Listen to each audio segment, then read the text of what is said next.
craziest bastards I've ever met in my life. I love everyone. What's going on, you crazy bastards? You're back here with Rob Kimball from sonsofwrestling.com for a TNA Impact Wrestling review, bell to bell, and we have a new World Heavyweight Champion. Hell yes, the EC3 era has begun, and we had a sit down with Mike today with Jeff Jarrett and Karen Jarrett talking about the relationship between TNA and Global Force Wrestling, and it seems to be that it's going to happen.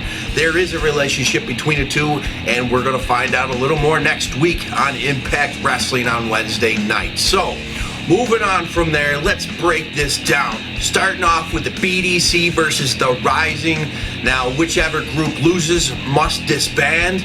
And, well, during this, it's a 4-on-3 already, so you already got the odds in the BDC's corner. And, well, it looked like Micah was out first, and this left right down to Drew Galloway. Drew Galloway trying. He took out Low Key, then he took out Kenny King, but just too much with Hernandez. Hernandez was badass in there too. MVP finishes this up, and that's the end of the Rising. So Drew Galloway goes on. What does the other two do? Will they form a tag team or what? So all good shit. Low Key's done. He's done with TNA, and farewell to you, sir, and hopefully on to good things.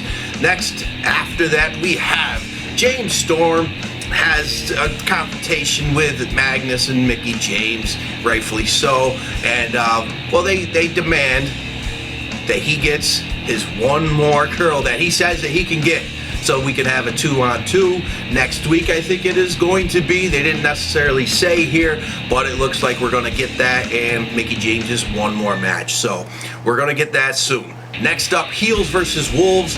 Holy shit, 30-minute Iron Man match, badass. Let me tell you, the last 4 minutes, edge your seat shit right here. You gotta watch it if you didn't. Tune in to that. And sadly to say, Austin Aries has left the company TNA as well. He was a great contributor to the company. I loved the dude's wrestling, and I hope one day he comes back.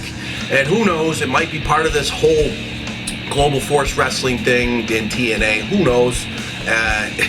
It's going to be exciting, though, definitely. So during this, though, the Wolves pick up the tag team championships for the 4th time since coming to the company. Holy shit, in less than a year and a half or so. This is awesome for the Wolves. They're on fire, and the tag work between both teams here, on fire. Definitely awesome shit. Then we move on to the Triple Threat Knockouts match with Brooke, Taskmaster, Awesome Kong, and Taryn Terrell. Now, the Dollhouse is ringside, so you know we're going to get some shenanigans, and I did not see this coming, but we did hit the Taryn Cutter to Awesome Kong to finish the match and pick up the win. And, well, it helps when you got odds on your side, outside of the ring, and you always have someone to distract, the other to offer a hand, and that is the way that worked out. Moving on to the main event, EC3 versus Kurt Angle for the TNA World Heavyweight Championship. Hell yes, this match was awesome. Yes, you did have a little bit of shenanigans from Tyrus. I don't think is needed. You want EC3 to look strong, and in the end, he did look very strong, absolutely. It was a quick roll-up victory, but he did kick out of everything. He did not tap from the ankle lock, so this was badass. I think he ate like 15 German suplexes. This was Suplex City for sure. Awesome to see EC3 holding that championship belt up, and you could tell he was pretty emotional about it, but snapped right back into character. Badass. Good things. The dude came to this company as a WWE reject, and now look where he is, top of the world. Hell yeah, this is awesome shit. So guys, what did you think of Bell to Bell? Comment down here, hit the thumbs up, and do all that good shit. And then another side note here, I seen Bobby Roode has a Global Force Wrestling. He's going to be challenging for the tournament to go into face, the other #1 challenger, I guess, for the Global Force Championship, the World Heavyweight Championship, the very first one.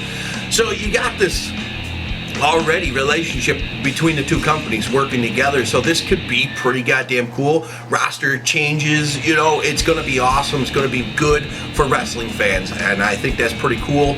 I'm not a big fan of Jeff Jarrett, but as long as he's not wrestling, he won't have the championship, because usually he had it. So it's time to move on from that and get into the younger talent like EC3. So this was all good shit, badass, awesome. Another badass thing, you can go to sonsofwrestling.com, click that t-shirt banner, and get the EC3 Hardcore American Icon t-shirt. Hell yes, it's awesome, and there's so many others there as well, and that helps contribute to this show and keep me going.